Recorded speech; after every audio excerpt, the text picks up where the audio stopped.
Bonjour, je suis Carole Le Picard, je suis fondatrice de Différentiel qui accompagne les hauts potentiels et les hypersensibles dans le dépassement en fait de leur peur pour se réaliser pleinement.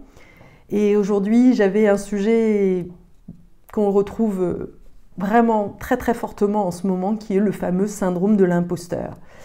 Peut-être que tu te retrouves dans cette peur à la fois la peur de la réussite et la peur de l'échec. Tu voudrais en fait être entrepreneuse, mais tu as l'impression que tu n'y arriveras pas, que c'est pas pour toi, que tu seras pas à la hauteur. Et peut-être aussi que tu as peur, tu es surpris quand on te fait un compliment ou que on te propose en fait des défis particulièrement intéressants. Tu te dis non mais quoi, moi c'est pour moi ça, non c'est pas possible.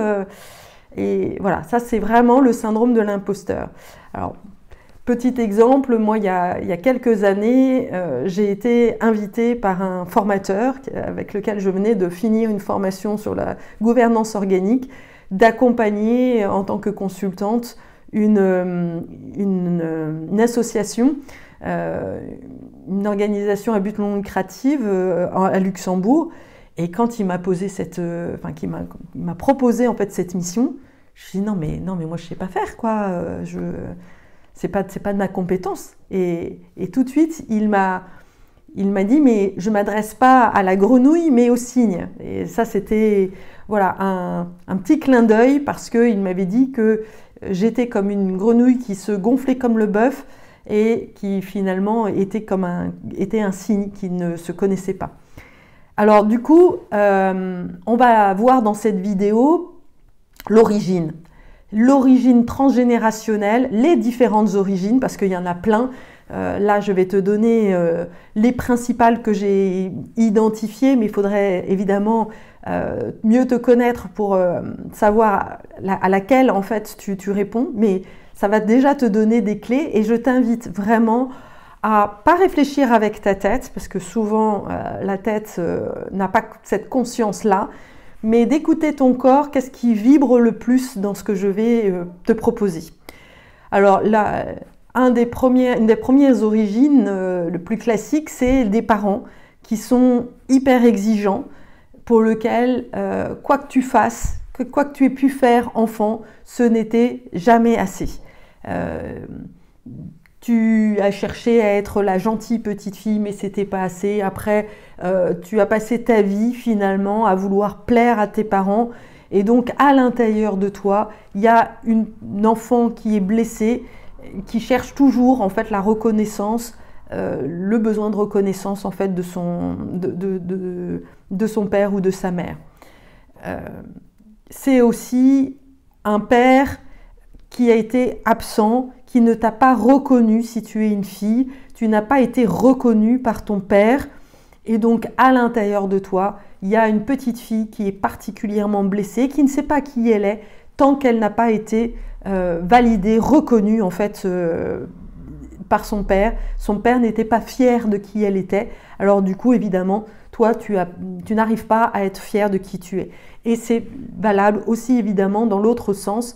Si tu es un garçon, un homme, mais qui n'a pas été aimé, choyé, reconnu en fait par sa mère, qui était peut-être occupée à d'autres vacations, et s'il y a une colère envers ta mère, eh bien, il y a un petit garçon derrière qui finalement se sent blessé en fait, ne sait pas qui il est et a un vrai problème d'estime de lui. C'est le cas aussi des parents défaillants qui ont eux-mêmes souffert d'un grand manque, qui ont été traumatisés. Ça peut être par exemple une mère qui est née après un enfant décédé et qui va passer sa vie en fait à se sentir coupable et qui ne se sentira jamais en fait à la hauteur de son frère qui est mort. Et qui va transmettre ça de génération en génération. Ça peut être d'ailleurs le cas de toi aussi si tu n'as pas été attendu comme fille ou garçon Et ça, tu peux le voir si tu as un prénom d'origine ou de consonance masculine, comme Fabienne qui vient de Fabien, Claude, Dominique, Carole qui vient de Karl. Tous ces prénoms-là qui ont des racines masculines, qui peuvent être aussi, qui sont plutôt connus à la base comme étant des prénoms masculins, cachent en fait derrière une volonté de la part des parents d'avoir une fille, d'avoir un garçon. Et donc évidemment, tu ne seras jamais à la hauteur de ça puisque tu es une fille. Donc à l'intérieur de toi, eh bien, il y a ce sentiment en fait de ne pas être celle que les parents attendaient. Ça peut être aussi une loyauté familiale de soumission. Si tu es issu d'une famille d'immigrés, très souvent, il y a une injonction « n'existe pas en tant que telle » en fait. Je suis de famille juive et donc j'ai été baignée là-dedans. Quelque part, on n'avait pas le droit de montrer que, à la fois, il y avait cette fierté d'être juif et à la fois, il ne fallait pas le dire à l'extérieur. Évidemment, ça renvoyait à pas mal de mémoires en fait collectives liées à ma famille. Et donc, il y avait besoin, il y avait cette injonction inconsciente évidemment de besoin de se suradapter. Il faut qu'on s'adapte au pays d'origine parce que sinon on a cette peur en fait d'être rejeté. Il y a aussi la vie intra-utérine qui est hyper importante derrière ce syndrome de l'imposteur. Par exemple, si tu es victime du syndrome du jumeau perdu, c'est-à-dire que en fait, il faut savoir qu'il y a beaucoup de grossesses qui sont en réalité des grossesses gémellaires. Donc tu es à l'origine, il y a un jumeau, tu avais un jumeau, une jumelle, mais qui est partie très vite, parfois à juste quelques semaines. Donc même ta mère n'en a parfois même pas la conscience. Et donc si c'est le cas, eh bien tu vas porter une énorme culpabilité d'avoir tué ton frère ou tué ta sœur. Et en plus, un énorme manque qui va se traduire autrement. Mais bon, là, il ne s'agit pas de ça.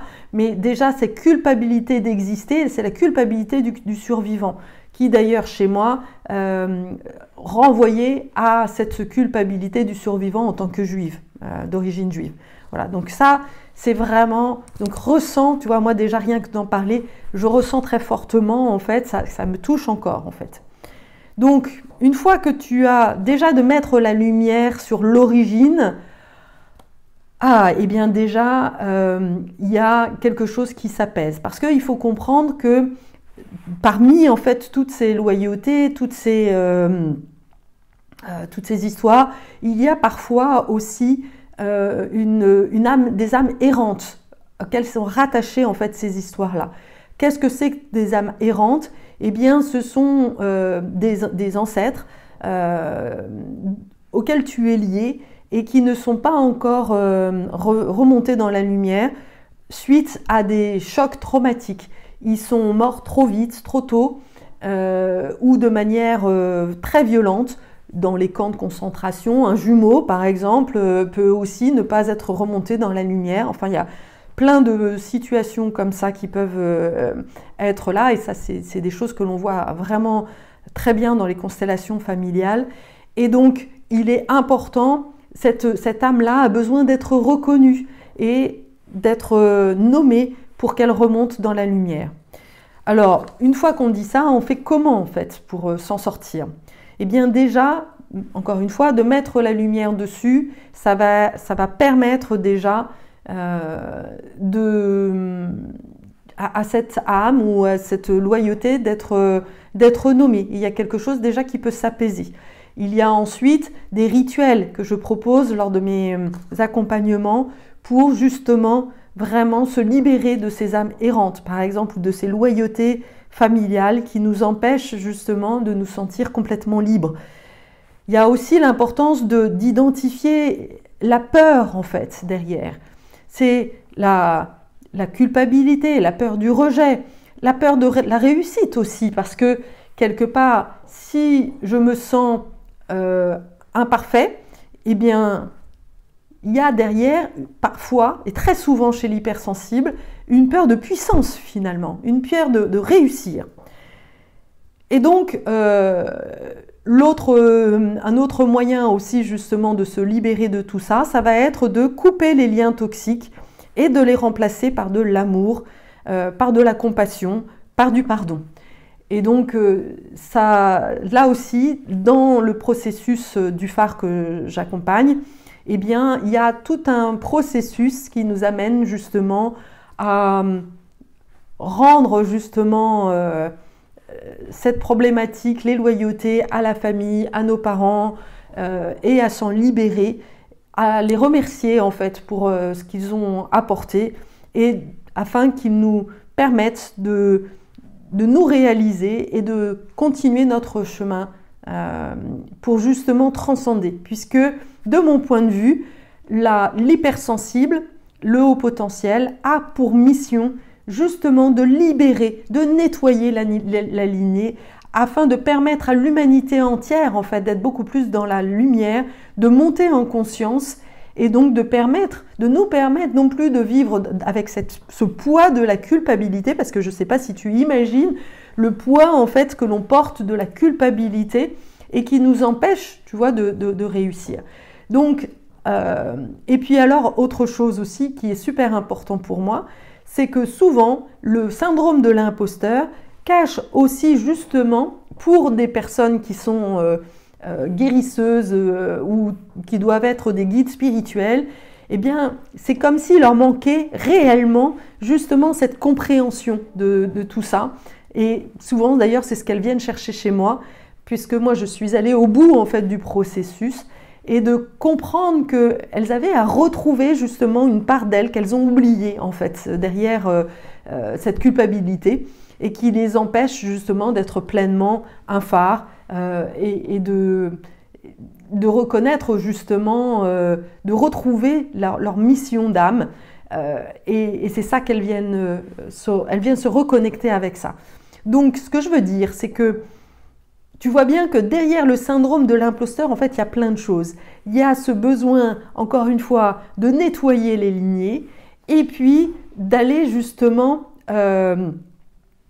traverser ce chemin, ce pont, de quitter justement le monde de la normalité, de la souffrance, pour vraiment s'autoriser à être dans la lumière, à devenir un phare. Et ça, bien sûr que ça fait peur, parce que c'est une grande mission en fait que d'accompagner l'humain dans son évolution.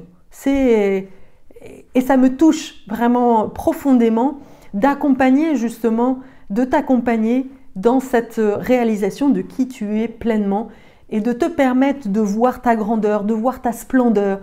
Et donc, il faut être accompagné pour ça. Donc, le syndrome de l'imposteur, pour moi, il est réel. Moi, je me suis rendu compte que c'est grâce à ce syndrome de l'imposteur que je suis allée au bout, vraiment au bout si on peut dire, mais en tous les cas, que j'ai passé des portes me permettant justement de reconnaître quelque part la déesse en moi, ma nature divine. Et j'avais besoin évidemment de quelqu'un à l'extérieur de moi pour me le valider, parce que sinon, j'avais peur en fait d'une certaine arrogance, de ne pas... de l'orgueil évidemment, donc j'avais besoin que quelqu'un me valide que oui, je faisais vraiment bien partie de cette famille d'âmes qui était venue sur terre pour aider en fait à faire monter en fait le niveau de conscience. Donc ça, je pense que c'est une vision très particulière et beaucoup plus spirituelle en fait du syndrome de l'imposteur, qui me semble vraiment fondamental en fait d'enseigner, de pas s'arrêter, de dire oui, on nous empêche, il y a quelque chose qui nous empêche et puis faut y aller, parce qu'il y a une certaine violence si on s'arrête à ça, alors qu'il y a une vraie beauté en fait quand on se relie à qui on est vraiment, et d'accepter sa grandeur, c'est magnifique en fait, c'est vraiment un magnifique chemin. Voilà ce que j'avais envie de transmettre. À bientôt.